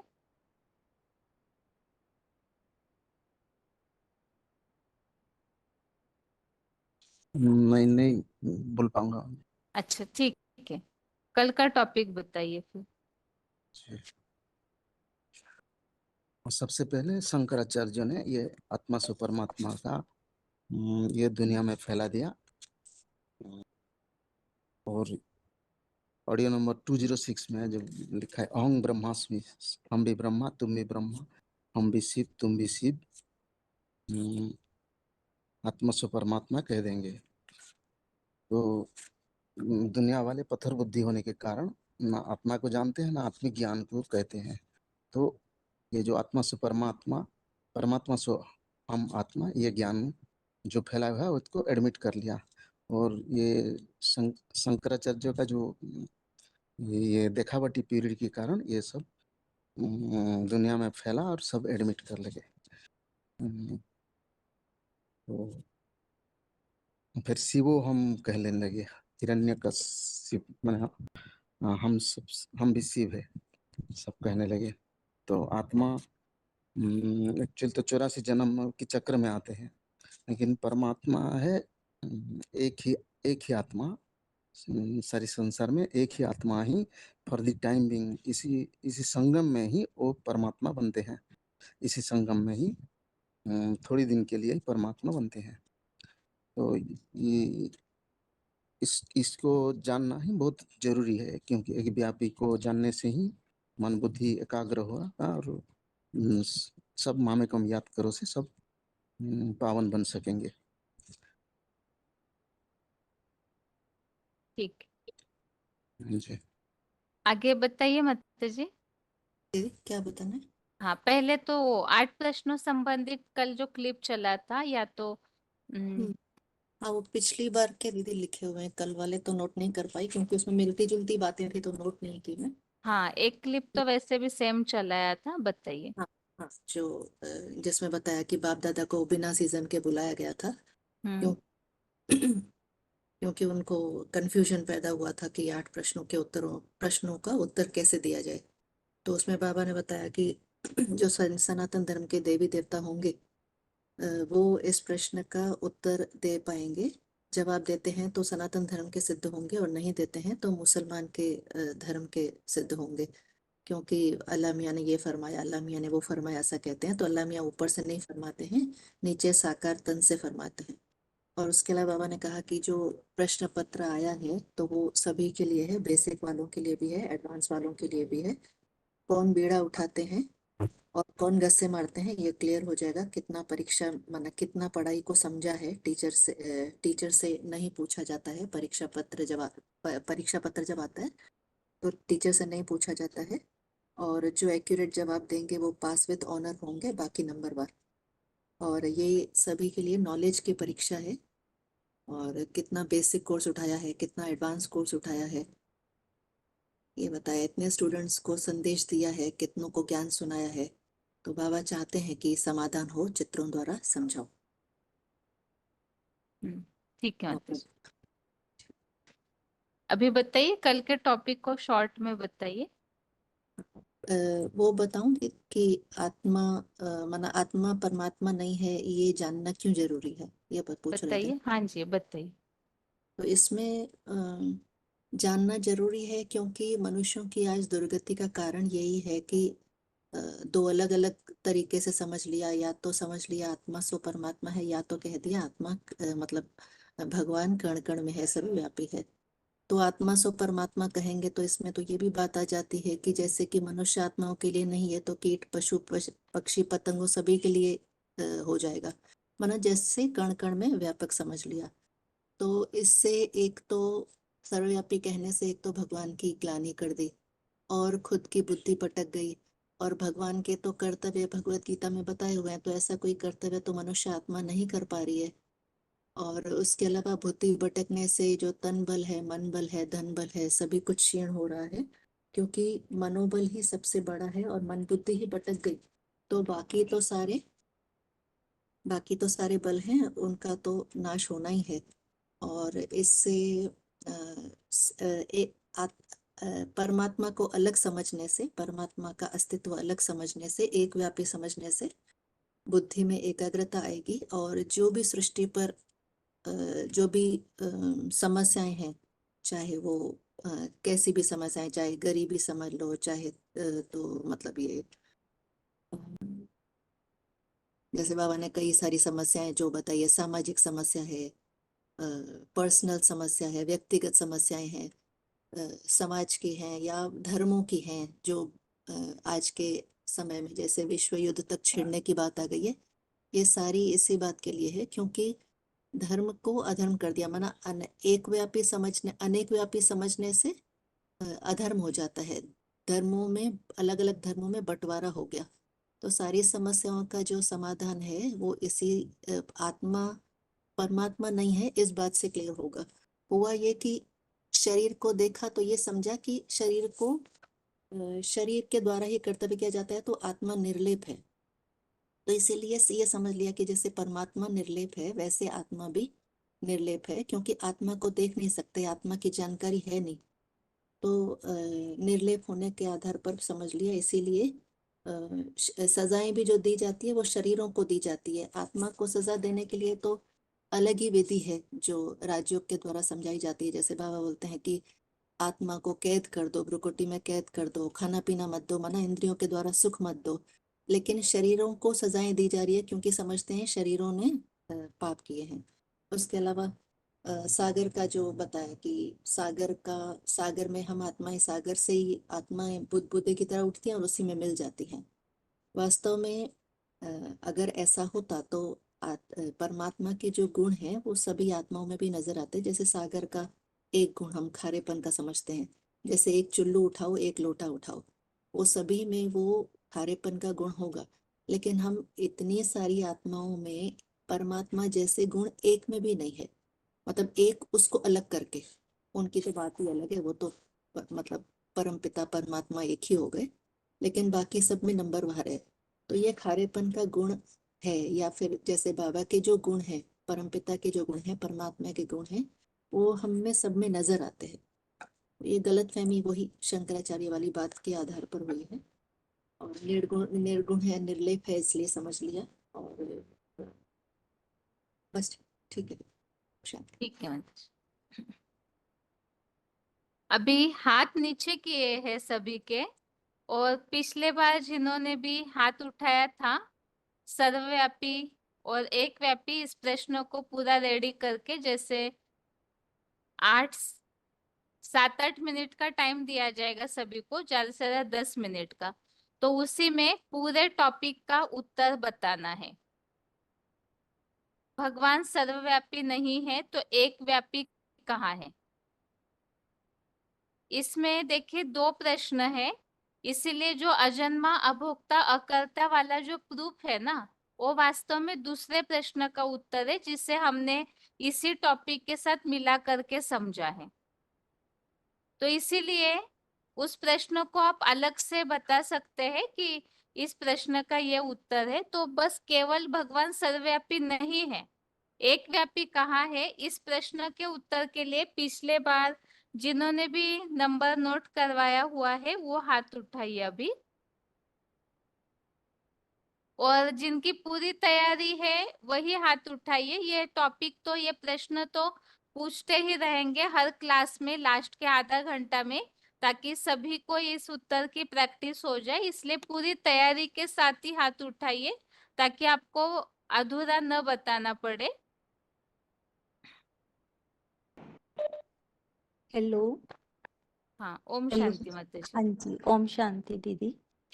भगवान को सर्वव्यापी कहना महान भूल है। भगवान के लिए भगवान सर्वव्यापी नहीं है। भले अब हमारी बुद्धि विक्षिप्त होने के कारण हम कह देते हैं भगवान कण कण में है, भगवान जर्रे जर्रे में है, ये भी बोल देते हैं कि एक तरफ तो कह देते हैं गट गट गट गटते राम रमैया, दूसरी तरफ कह देते हैं मुझे अपनी शरण में ले लो राम। तो इसका मतलब है कि भगवान को भी हम सही रीति से नहीं जानते हैं, क्योंकि भगवान के लिए तो ये कहा जाता है कि उनके जन्म और कर्म जो हैं दिव्य हैं। जो गीता के 4थे अध्याय का 9वां श्लोक है, जन्म कर्म च मे दिव्यम। और 10वें अध्याय के दूसरे श्लोक में भी आया हुआ है, दूसरे अध्याय के श्लोक में भी आया हुआ है कि मेरे पर कष्ट जन्म को कोई भी नहीं जानते, क्योंकि भगवान तो प्रवेशनीय है। जो गीता के 54 नंबर श्लोक में आया हुआ है, प्रवेष्टुम शब्द जो है वो आया हुआ है, मैं जानने पहचानने और तत्व पूर्ण गहराई मैं प्रवेश करने के योग्य हूँ। और रामायण में भी आया हुआ है, कलप कलप लगी प्रभु अवतारा, हर कलप के अंत में भगवान आते हैं। और ये भी कहते हैं कि जब जब होई धर्म की ग्लानि, बाढ़े असुर अधम मानी, तब तब धरी प्रभु मनुष्य शरीरा। तो भगवान जो है प्रकृति का आधार लेके आते हैं। गीता 4:6 में है, प्रकृतिम स्वाम अधिष्ठाय संभवामी आत्म माया। और जो भगवान है जब वो सृष्टि जब वो कहाँ से आते हैं, जिसके लिए गीता में आया हुआ है, ना तदवास्ते सूर्य शशांको ना पावका जतगतवा ना निवर्तन्ते तत धामम परमम। भगवान ऊपर का रहने वाला है, इसीलिए उन्हें ओ गॉड फादर, अल्लाह मियाँ कह के, लिबरेटर, मुक्तिदाता कह के भगवान को बुलाते हैं। तो यदि भगवान सब में है तो हम किसका दर्शन करते हैं? साधु सन्यासी भी खड़ताले बजाते हुए कहते हैं कि हाँ, प्रभु जी हमें दर्शन दो। यदि उनमें भगवान होगा तो वो कौन किसका दर्शन करेगा? यदि हम सब में भगवान है तो हमें भटकने की जरूरत ही नहीं है। ये जो मंदिर, गुरुद्वारे, मस्जिद, चर्च वगैरह बनाए हुए हैं, उनकी भी जरूरत नहीं है, क्योंकि भगवान हमारे अंदर नहीं है, तभी तो हम उनके दर्शन के लिए जाते हैं। क्योंकि गीता 11:3 में भी है, द्रष्टुम अच्छामि ते रूपम ऐश्वरम पुरुषोत्तम। और जो भगवान है उसे हम दिव्य चक्षुओं के द्वारा देख सकते हैं, इसलिए गीता के 11 के 8 नंबर श्लोक में आया हुआ है, दिव्यम दधामि ते चक्षु। ये जो मंदिर मूर्तियां बनाई हुई हैं, इसी से ही पता चलता है कि भगवान हमारे अंदर नहीं है। और जब भी हमारे अंदर भगवान हो तो हम इतने दुखी क्यों हों। तो गीता में तो आया हुआ है कि अहम औषधम, मैं औषधि हूँ। तो रामबाण दवाई का भी उपयोग किया जाता है, रामबाण दवाई भी कहा जाता है और वैद्यनाथ भी कहा जाता है, बीमारियों को दूर करने वाला वैद्य। तो यदि हम कहें कि डॉक्टर जो है वो भगवान है, तो वो भी पेशेंट को दवाई देके यही बोलते हैं कि भगवान के ऊपर भरोसा रखो, माना कि वो भी अपने आप को भगवान नहीं समझते हैं। और भगवान यदि सभी के अंदर हो तो उसके गुण भी सभी के अंदर ही होने चाहिए, पर हमारे अंदर जो है वो गुण और शक्तियां नहीं दिखाई देती हैं। जैसे भगवान को मानते भी हैं, पर अग्नि जड़ तत्वों को भी यदि भगवान मानते हैं तो पानी कभी अति विकराल रूप धारण करता है तो बाढ़ आ जाती है। जो अग्नि है वो इस ऐसा प्रलयकारी रूप धारण करती है कि बहुत सारी चीजों को जला करके भस्म कर देती है। तो ये प्रकृति के जो गुण हैं उनमें भी भगवान नहीं है। दुष्कर्म करने वालों में भी भगवान नहीं है। जो गीता में ही आया हुआ है, जदा जदा ही धर्मस्य ग्लानिर्भवति भारत, जदा जदा ही धर्मस्य ग्लानिर्भवति भारत, अभ्युत्थानम अधर्मस्य तदात्मानं सृजाम्यहम्। मैं तब आता हूँ जब धर्म की ग्लानि होती है, जब बहुत सारे धर्म हो जाते हैं, धर्म की धारणाएं नहीं रहती हैं, और दिखावा पैसा चलने लगता है, तब भगवान के आने का समय होता है। जब पापाचार, अनाचार, भ्रष्टाचार जो है वो बहुत बढ़ जाता है, तब भगवान जो है वो आते हैं। प्राकृतिक आपदाएं भी जो आती हैं वो भी दुखदाई है, इसलिए प्रकृति के 5 तत्वों में भी भगवान जो है वो नहीं है। एक भाई दूसरे भाई को यदि मार रहा है तो इसका मतलब उनमें भी भगवान नहीं है, क्योंकि भगवान तो अहिंसा करना हमें सिखाता है। वो तो काम क्रोध लोभ तक को छोड़ने के लिए बात करते हैं। एक घर में यदि माँ बाप 2 बच्चे लड़ते हैं तो माँ बाप उनको भी हटाते हैं। यदि भगवान हमारे अंदर हो तो क्या भगवान में इतनी भी ताकत नहीं है कि वो हम लोगों को लड़ते हुए रोक सके। तो इसका मतलब है कि हमारे अंदर भगवान नहीं है। यदि भगवान हमारे अंदर हो तो जैसे दूध में चीनी घुल जाती है तो मिठास आ जाती है, वैसे हमारे अंदर भी वो गुण जो है होना चाहिए। तो भगवान जो है उसके लिए कहते हैं कि वो ऊंचते ऊंच है, गुड बेटर बेस्ट में सबसे बेस्ट है, उसके जैसा कोई भी नहीं है। तो जो बेस्ट होता है वो तो एक ही होता है, जिसे हम टॉपर बोलते हैं। तो भगवान इस तरह से ऊंचते ऊंच होने के कारण उसके लिए कहते हैं कि ऊंचा तेरा नाम, ऊंचा तेरा काम, ऊंचा तेरा धाम। यदि भगवान सब में व्यापक हो तो सभी ऊंच हो जाए, पर मनुष्य जो है वो आज हिंसक बन चुका है, तो उसे हम ऊंचते ऊंच जो है वो नहीं कह सकते हैं। तो नहीं कह सकते हैं हम। जैसे जानवर हैं, जानवरों में भी भगवान नहीं है, क्योंकि उनको भी लोग जो है वो काट पीट के खा जाते हैं। और ना ही मनुष्य में इतनी शक्ति है कि वो जानवरों की भाषा को समझ सके। जैसे एक बार एक तरफ तो हम जानवर की पूजा करके आते हैं नाग पंचमी के दिन सांप की, और यदि वही सांप हमारे घर में आ जाए तो क्या हम उसे अपने अंदर घर के अंदर लेंगे? नहीं, क्योंकि यदि वो घर के अंदर होगा तो हम सभी को घर से बाहर ही जाना पड़ेगा। तो इसका मतलब है कि उन जानवरों में भी भगवान नहीं है। तो क्या सब में भगवान नहीं है? जैसे एक बाप सभी के अंदर नहीं हो सकता, वैसे ही भगवान जो है वो सभी के अंदर नहीं है। भगवान को हम सब प्रीत बुद्धि होकर ही याद कर सकते हैं। भाईचारा कहा जाता है, ब्रदरहुड कहा जाता है, फादरहुड नहीं कहा जाता, क्योंकि हम कहते हैं कि आत्मा आत्मा, भाई भाई, हिंदू मुस्लिम सिख ईसाई सब आपस में भाई भाई। यदि कभी ये नहीं कहते कि हिंदू मुस्लिम सिख ईसाई सब आपस में पिता पिता। तो इस तरह से भाईचारे को देखते हुए भी हम कह सकते हैं कि भगवान सब के अंदर नहीं है, क्योंकि गीता में ही आया हुआ है ना हम तेषु ते मयि, मैं पत्ते पत्ते में नहीं हूँ। यदि भगवान अब भगवान जो है वो उसकी सर्वव्यापी की मान्यता कैसे होगी? द्वापर में जो ऋषि मुनि थे वो तो नेति नेति कह के गए कि हम भगवान को नहीं जानते, नहीं जानते। जब साधु सन्यासियों ने और मनुष्यों ने भगवान को बहुत ढूंढा पर नहीं ढूंढ पाए, नहीं ढूंढ पाए, तो फिर उन्होंने कह दिया कि सभी में ही भगवान है, तेरे में भी है, मेरे में भी भगवान है, पर कण कण में भगवान है। तो ये तो वही बात हो गई जैसे कि एक लोमड़ी थी, वो अंगूर खाना चाहती थी पर बेल ऊंची थी अंगूरों की, पर उस तक ना पहुंचने के कारण उसने कह दिया कि अंगूर तो खट्टे हैं, पर अंगूर सच में मुझ में तो खट्टे नहीं थे। ऐसे ही जब भगवान नहीं मिले तो लोगों ने ये समझ लिया कि भगवान सभी के अंदर है। तो ऐसे ही कोई लोमड़ी जैसी बुद्धि के साधु सन्यासी रहे होंगे जिन्होंने ये बात फैलाई, क्योंकि गीता के 10 के 42 नंबर श्लोक में आया हुआ है विष्टभ्य अहम इदम कृष्णम एकाशेन स्थितो जगत, मैं एक अंश पे संपूर्ण जगत को टिकाकर परम धाम में स्थित हूँ। और जो गीता का 10वां अध्याय है उसमें विभूतियां आई है, उसमें भी बोला गया कि मैं नदियों में ये हूँ, राजाओं में ये हूँ, पर वो भी जो विभूतियां हैं वो भी भगवान की ही याद की योग ऊर्जा से ही बनी हुई हैं। उनमें भी जो भगवान जो है नहीं है, क्योंकि विभूति का मतलब ही है पर कष्ट रूपेण भूयते, जो प्रकष्ट रूप से जन्म लेते हैं। माना कि भगवान की याद से ही उनमें भगवान की याद की उनमें इतनी ताकत भर जाती है कि उन्हें लोग विभूतियां मानने लगते हैं। जैसे कि सूर्यमुखी का फूल होता है, वो जिधर सूर्य चलता है वैसे उधर ही वो फूलों का मुख घूमता है, पर ये नहीं कह सकते कि सूर्य उनके अंदर है।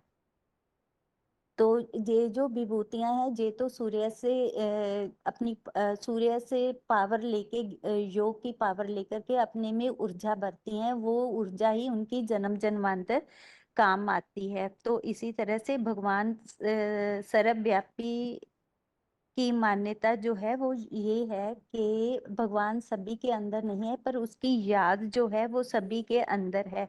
इसीलिए ही गीता के 13 के 17 नंबर में है हृदय सर्वस्य विष्टितम, मैं सबके हृदय में निवास करता हूँ, ना कि सभी के अंदर हूँ। तो इस तरह से जो भगवान है वो तो एक व्यापी ही है, एक व्यापी ही है, जिसको हम ऐसे जान सकते हैं। हिंदू लोग उसे भगवान ईश्वर कहते हैं, और जो अंग्रेज लोग हैं उसे खुदा कहते हैं, और जो अंग्रेज लोग गॉड कहते हैं, हिंदू लोग परमेश्वर कहते हैं, और मुसलमान लोग जो हैं उससे खुदा जा अल्लाह कहते हैं। तो भगवान को हम सही रीति से नहीं जानते हैं, इसीलिए ही हम भगवान को कह देते हैं कि वो सब में है। वैसे तो हम ये भी कहते हैं कि सारी डोर ऊपर वाले के हाथ में है, ऊपर वाला ही जाने,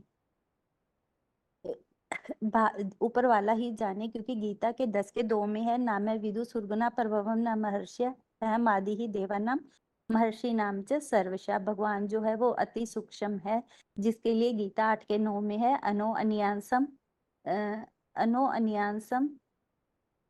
अन्यांसम, और 12 के 3 नंबर श्लोक में भी है जेतु अक्षरम अनिर्देश्यम अव्यक्तम पर्युपास्ते सर्वत्र गम अचिंत्यम च कुटस्थम उच्चलम ध्रुवम।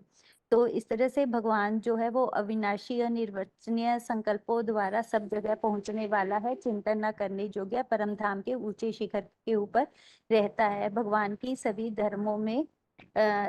धर्मों में मानता है, जैसे हिंदू लोग ज्योतिर्लिंग कहते हैं, अंग्रेज लोग गॉड इज लाइट कहते हैं, मुसलमान लोग अल्लाह मियां नूरे इलाही कहते हैं, और जो यहूदी लोग हैं वो जिहोवा अग्नि का पुंज कहते हैं, और जो पारसी लोग जब भारत में आए तो वो भी जलती हुई मशाल लेके आए थे।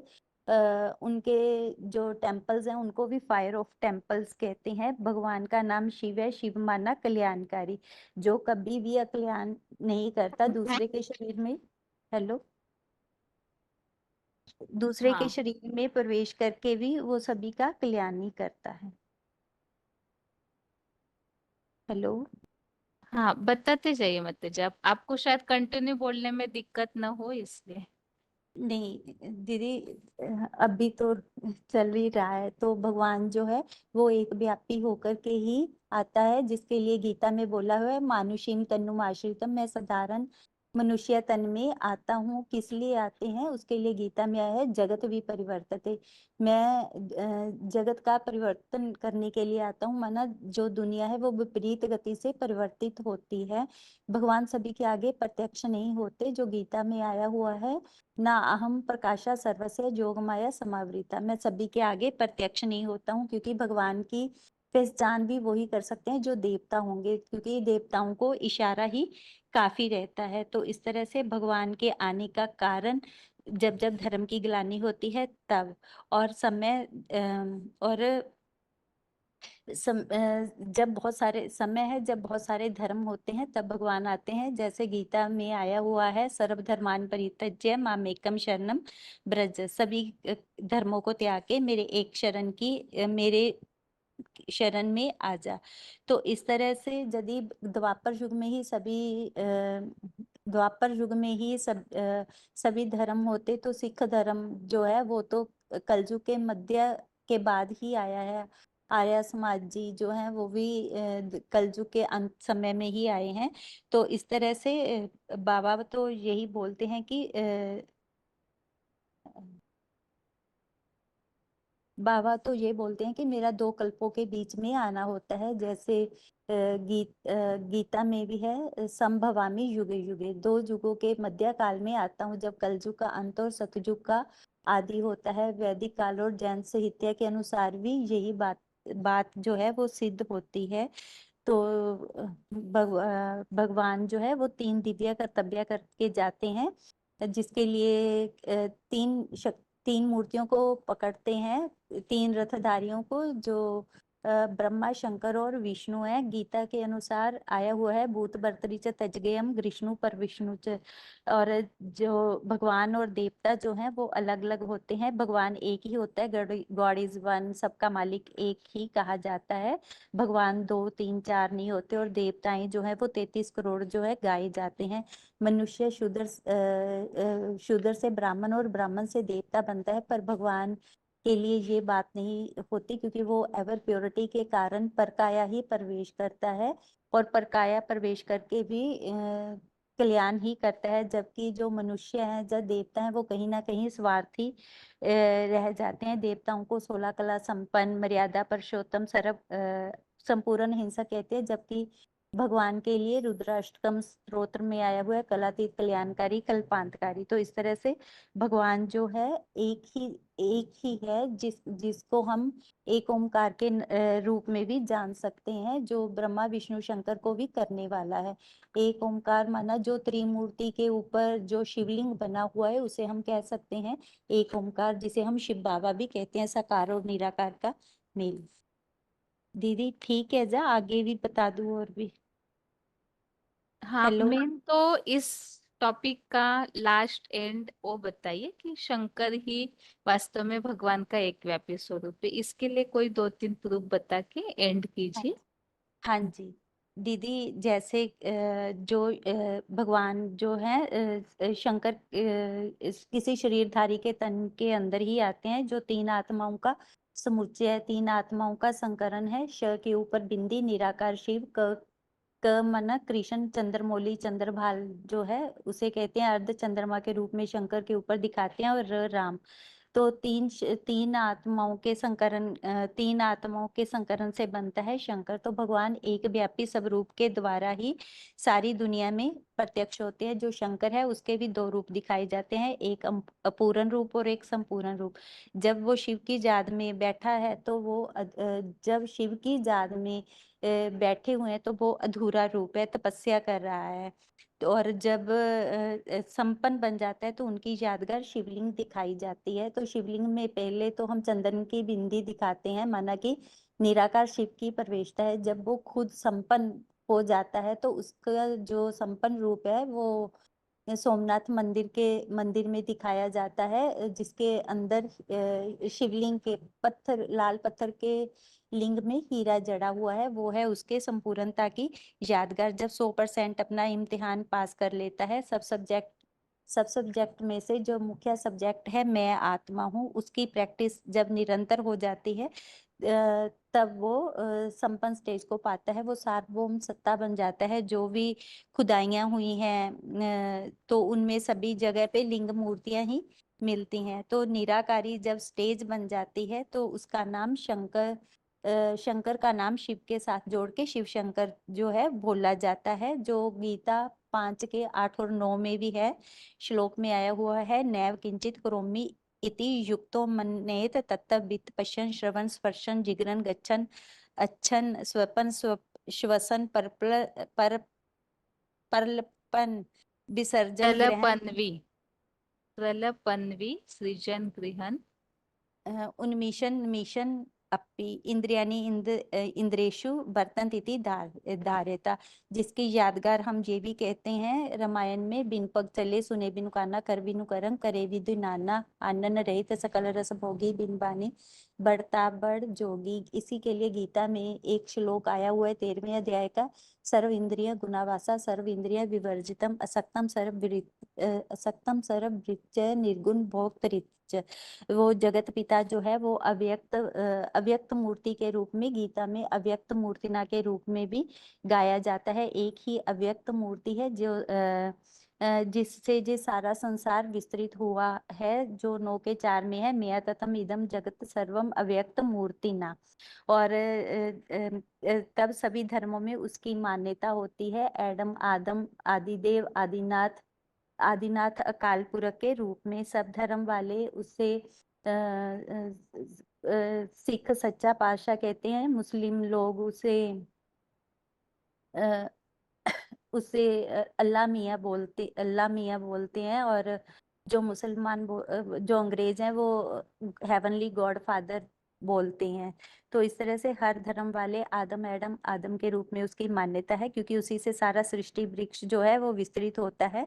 15 के 1 में है, उधरम मूलम अधा शाखा अश्वत्थाहु अभव्यम छंदासी जस्या पर्णानि सातम भेदसा वेद विद। क्योंकि वो संपन्न होने पर मनुष्य सृष्टि का बीज बन जाता है, जिसके लिए कहा है बीजम माम सर्वभूतानां विधि पार सनातनम बुद्धि ताम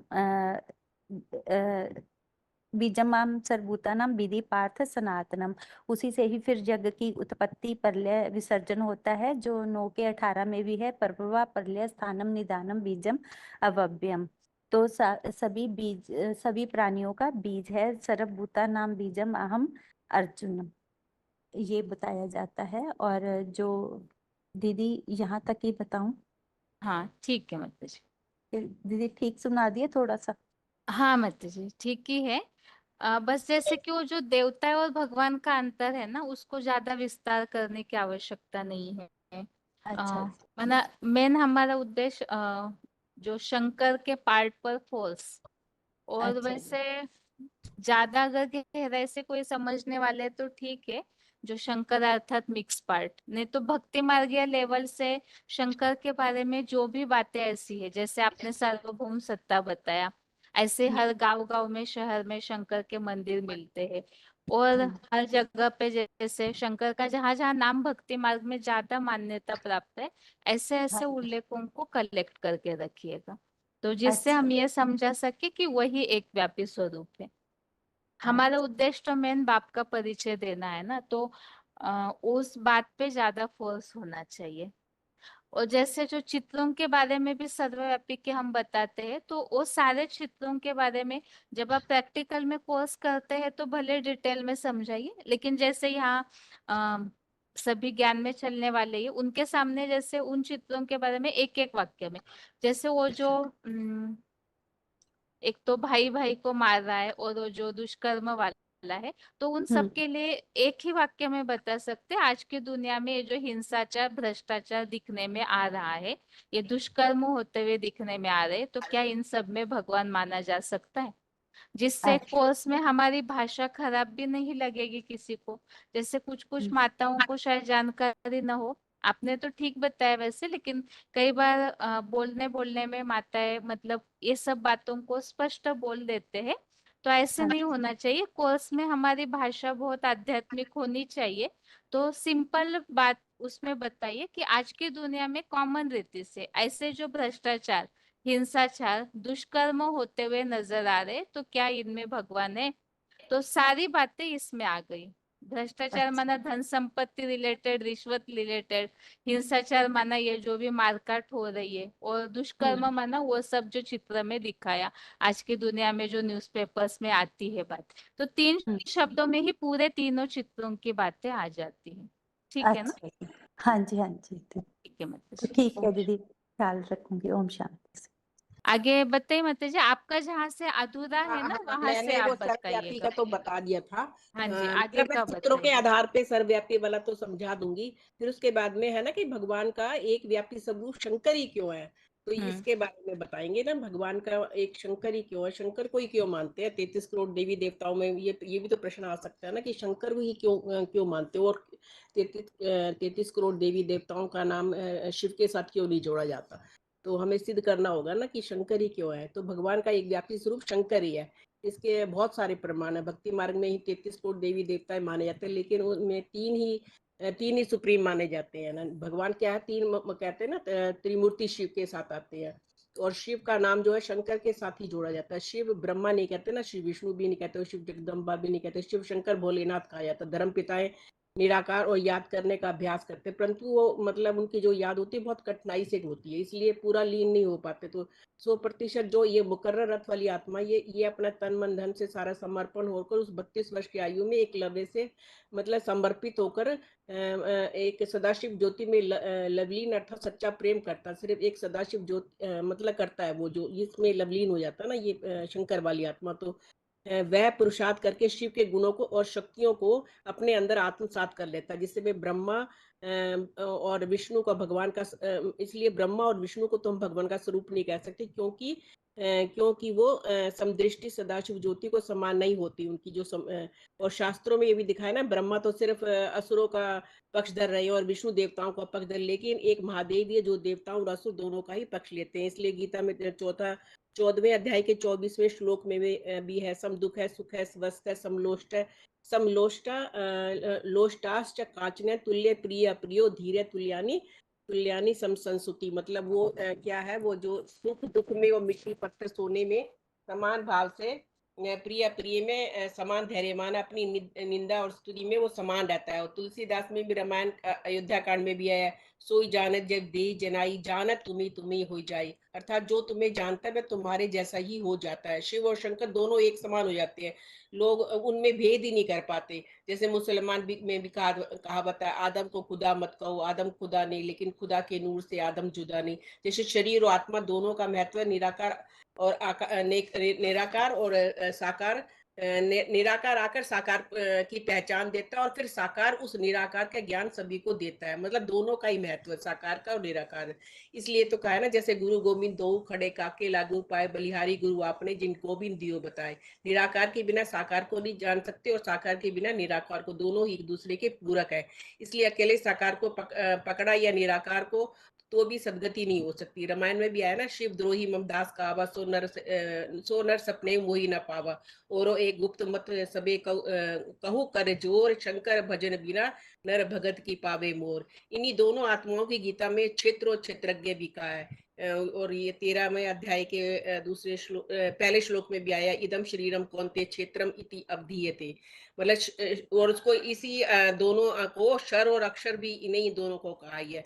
और ये कहा ना, जो शर जो है वो तो शरित होने वाली आत्मा है, लेकिन अक्षर जो है वो भगवान के मतलब के 12। लेकिन ये जो आत्मा है फिर बाद में अक्षर यही बन जाती है, शंकर वाली आत्मा। और ये भी है, ये श्लोक भी आया, द्वौ इमौ पुरुषो लोको शरक अक्षर एव च शर सर्वाणी भूतानि कूटस्थ अक्षर उच्यते।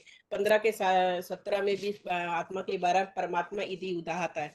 भी इसे ही कहा है। इस अव्यक्त मूर्ति के द्वारा ही सारा जगत जो क्या जगत विस्तार को पाता है। इसका उल्लेख 9 के चौथे अध्याय में है, 9 के चौथे श्लोक में है। मया तदम इदम सर्व जगत अदत्त मूर्ति न मस्तानी सर्वभूतानि न च हम तेषु अवस्थित। और रामायण में भी आया, बिन पर चले सुने बिन काना, बिनु बिने कहा कर बिनु करम करी विधि नाना, आनन रहित सकल रस भोगी, बिनु वाणी बढ़ता भक्त जोगी। और हिंदू मान्यता अनुसार भी वो एक लिंगोद्भव की कहानी है कि सृष्टि के आदि में कुछ नहीं था, तो उसका लिंग की खोज के लिए ब्रह्मा जी ऊपर को गए और विष्णु जी नीचे गए, लेकिन उस लिंग के बारे में, उसके आदि और अंत के बारे में कोई भी नहीं जान पाया। और उसी के में गीता के और में 15वें अध्याय के, इसी को ही गीता में अश्वत्थ वृक्ष भी बोला है, जिसके 15 अध्याय के फर्स्ट श्लोक में ऊर्ध्व मूलम अधः शाखाम अश्वत्थ प्राहु अव्ययम छंदासी यस्य पर्णानि ये तम वेद स वेदवित है। ये अविनाशी वृक्ष है। इसका बीज जो है ना वो महादेव है। इस बीज का उल्लेख है ना, जैसे बीज के उल्लेख के बारे में 14th अध्याय के चौथे श्लोक में, अहम बीज प्रजापिता, मैं बीज डालने वाला पिता हूँ। और बीज मां सर्वभूता नाम 7 के 10 में आया। बीज अव्ययम 9 के 18 में आया। यश्च अपि सर्वभूतानां बीजम तत् अहम अर्जुन 10 के 39 में। ऐसे मैं सब प्राणियों का बीज हूँ। तो बीज किस तरह से है बनेंगे? निराकार परमात्मा शिव तो आत्माओं का बीज है, वो तो आत्माओं के पिता है, लेकिन सृष्टि तो साकार है, तो उस सृष्टि की शुरुआत करने वाला कोई तो होना चाहिए। तो मनुष्य सृष्टि का बीज के रूप में हमने समझा। जगतम पितरम वंदे पार्वती परमेश्वरो, तो जगत का पिता क्या है? महादेव है। तो परम पिता शिव के साकार स्वरूप द्वारा एक व्यापी स्वरूप बनकर वो प्रत्यक्ष होते हैं। तो इस प्रकार मनुष्य सृष्टि का जो बीज है ना, वो आदि देवी है। इसका उल्लेख 11 के 38 में भी, तुम आदि देव पुरुष पुराण तुम सच विश्वस्य परम निधानम, तुम अक्षरम परम वेदितेव्यम, तुम अस्य विश्वस्य परम निधान। तो कलयुग के अंत में जब ये सृष्टि तामसी बन जाती है, निराकार आत्माओं का बाप मनुष्य सृष्टि के बाप में आता है, जिसे आदिदेव शंकर कहो, आदि पुरुष कहो। उस मनुष्य सृष्टि के बीज रूप बाप में, जिस बीज का कभी विनाश नहीं होता है, तो जिसके दूसरे अध्याय के 17वें श्लोक में, अविनाशी तु तत् विधि येन सर्वइदं ततं विनाशम अव्यवस्था न तु कश्चित कर्तुम अर्हसि। अर्थात उस बीज का विनाश करने में कोई भी समर्थ नहीं है। इस टॉपिक में हमने समझा शिव और शिव के अंदर जो गुण है वह उस साकारी व्यक्तित्व यानी शंकर के में भी दिखने चाहिए। साकार व्यक्तित्व शिव की याद में बीज रूप स्टेज धारण करता तो है। लोग मतलब ऐसी बीज रूप स्टेज धारण करता है कि साकारी और निराकारी में भेद ही नहीं कर पाते।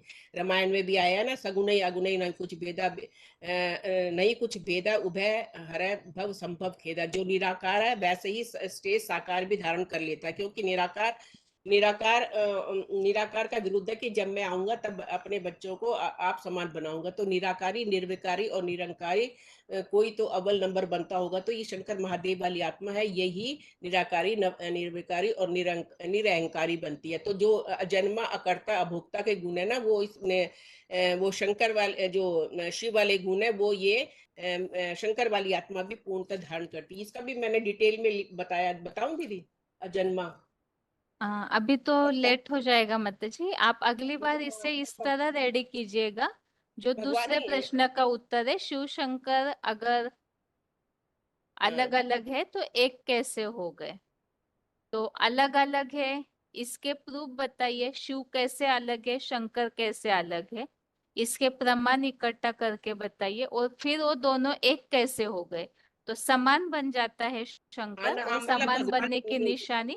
तो इसको दूसरे प्रश्न के उत्तर के रूप में प्रिपेयर करके अगली बार बताइए, ठीक है? मैंने वो बनाया था ना, भगवान को साकार में आना क्यों जरूरी है, मतलब ये है।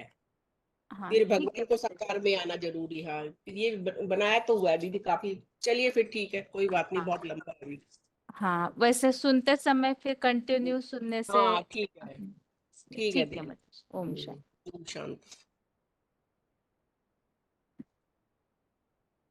आगे बताइए कलिंगपोंग के माता जी। ओम शांति। हाँ जी। 8 प्रश्न के उत्तर में पहला है परमात्मा सर्वव्यापी नहीं है, इसका कारण पता है? पहला कारण है परमात्मा अगर सर्वव्यापी होते तो सभी को माता पिता तो नहीं कह सकते ना। फिर दूसरा कारण है, अगर परमात्मा सब में होंगे तो शिवलिंग को क्यों माने शिवलिंग के रूप में उनकी पूजा नहीं हो सकती ना, और ना ही परमात्मा का दिव्य अवतरण हो सकता था। और जिसके यादगार में हम शिवरात्रि या शिव जयंती मनाते हैं। परमात्मा यदि सर्वव्यापी नहीं है तो फिर उन्हें सर्वव्यापी क्यों कहते हैं, ऐसे क्यों बोला है। और और शिव और शंकर में माने अंतर क्या है, ये है इसका इसका माने शिव और शंकर अलग अलग है तो ये कैसे एक हो गए, इसके बारे ये इसके लिए बताया है कि वास्तव में ये शिव और शंकर में काफी सारे अंतर है। जैसे शिव परमपिता परमात्मा तो निराकारी है, शंकर तो आकारी देवता है। तो शंकर विनाशकारी है तो फिर और परमात्मा शिव सदा कल्याणकारी है। इसी तरह शंकर है जन्म मरण के चक्र में आने वाली आत्मा है, और भगवान को पहचानने के बाद वो साधारण होते हुए भी उन्हें ऐसा स्थिति बना लेती है कि याद और ज्ञान की पुरुषार्थ से शिव समान स्थिति बनाई लेता है, और शिव शंकर समान बनते हैं। शिव माने शिव शंकर समान बनते हैं।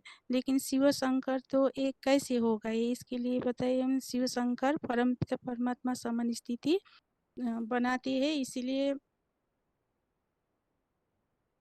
वास्तव में समान कैसे, परमपिता परमात्मा तो अजन्मा है, जन्म मरण के चक्र में तो नहीं आते हैं, इसलिए वो अभोक्ता और अकर्ता है। और शंकर साधारण मनुष्य होते हुए भी वो पुरुषार्थ करते हैं, और उसके अपने साकार शरीर होते हुए भी वो निराकारी स्टेज बना लेती है। ऐसा निराकारी ऊंचे स्टेज बना लेती है तो शिव शंकर एक हो गए। परमपिता शिव का तो अपना माने इंद्रिय ही नहीं है, उनके लिए तो ये बात लागू ही नहीं होती है। बिनु और लेकिन परमपिता तो शिव इस सृष्टि में कार्य कैसे करेंगे, तो जब परमपिता शिव आकर के आएंगे तो साकार शरीर के बिना इस सृष्टि का परिवर्तन नहीं कर सकते। तो शंकर के आधार लेकर ही वास्तव में तीन मूर्तियों के आधार लेते हैं, लेकिन प्रत्यक्ष तो एक ही द्वारा ही होती है, अर्थात शंकर के द्वारा ही होती है। शंकर के द्वारा प्रत्यक्ष होते हैं, क्योंकि शंकर ही शिव समान स्टेज बना लेती है। ऐसा स्टेज को बना लेता है कि शिव शंकर को मिला करके एक कर दिया है। इसलिए इस संसार में बाप के 7 बच्चों के नाम भी जुड़ा के इसी यादगार में शिव शंकर को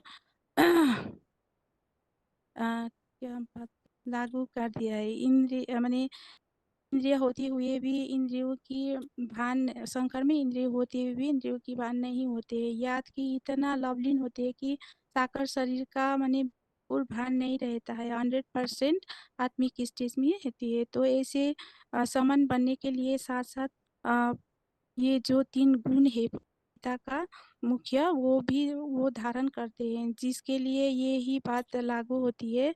अजन्मा, अभोक्ता और अकर्ता, ये 3 गुणों के अपने में पूरा धारण करते हैं। इसके लिए शास्त्रों में भी यादगार है, उसमें भी हमने समझा है। अजन्मा की ये तो याद नहीं भी। महादेव का जन्म नहीं दिखाते, कोई माने माता पिता नहीं, मृत्यु का भी कोई अंत नहीं है। उसकी यादगार में अमरनाथ महामृत्यु माने महामृत्युंजय यस्ते मंत्र जाप करते थे। इसीलिए अभोक्ता को भी जिसकी प्रमाण कैलाश में दिखाती है। देवताओं की तरह कोई माने उसका आभूषण नहीं दिखाते, बिल्कुल बैरागी और फकीर भेष में उसको सदैव दिखाती है। और अभोक्ता होते हुए भी काम जीते, जगत जीत और पापों से परे दिखाई देते हैं। कर्मों का लेप से उन पर लगता ही नहीं है। उसको नीलकंठ भी कहते, अकर्ता भी कहते, इसीलिए उस पर कोई पाप नहीं चढ़ता है। तो इसके लिए इन सभी बातों से साबित होता है कि परमात्मा सर्वव्यापी नहीं है, पर एक व्यापी परमात्मा, वो एक व्यापी स्वरूप शंकर है। ओम शांति। ठीक है मैम। ओम शांति दीदी। सर्वव्यापी के टॉपिक को थोड़ा और अच्छे से तैयार कीजिएगा माता जी, ठीक है। जी जी। ठीक। ओम शांति। ओम शांति। जिनका भी बाकी है तैयारी करते रहिए। हर बेसिक कोर्स के टेस्ट में लास्ट के आधा घंटा में सर्वव्यापी का जो प्रश्न है उसके उत्तर के लिए, बाकी ये जरूर सॉर्टिंग करके रखिए कि मेन मुख्य बातें क्या क्या हमें बतानी चाहिए।